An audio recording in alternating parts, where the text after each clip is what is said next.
বছর জুড়ে নতুন টাকার চাহিদা সাধারণত কম থাকে, তবে ঈদকে সামনে রেখে কয়েক গুণ বেড়ে যায়। রাজধানীর গুলিস্তানে ঈদকে সামনে রেখে ফুটপাতে নতুন টাকার জমজমাট ব্যবসা চলছে।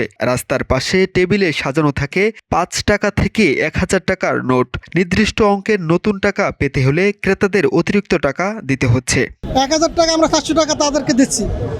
আমাদের মতো হয়তো 200 টাকা দিলে ঠিক আছে, কিন্তু যেভাবে টাকাটা নিচ্ছে, কারণ আমাদের বাড়িতে ছেলেমেয়েরা আছে, তারা নতুন টাকা নেওয়ার জন্য আমাদেরকে ফোন করে বলতেছে বা আমাদের মনে চাচ্ছে।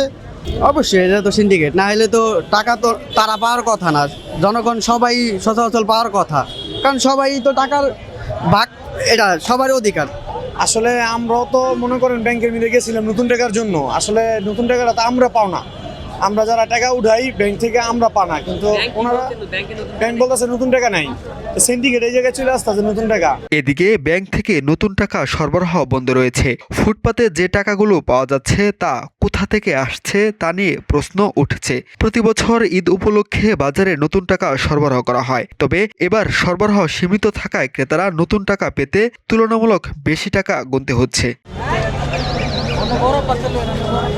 নতুন টাকার এই সরবরাহ ব্যাংকের বাইরে ঘটছে এবং সরবরাহের উৎস নিয়ে জনমতে প্রশ্ন তৈরি হচ্ছে। এবারের ঈদে এই পরিস্থিতি নজর কাড়া, কারণ ব্যাংক থেকে সরবরাহ বন্ধ থাকায় ফুটপাতে বিক্রি হওয়া নতুন টাকাই প্রধান উৎস হিসেবে দেখা যাচ্ছে।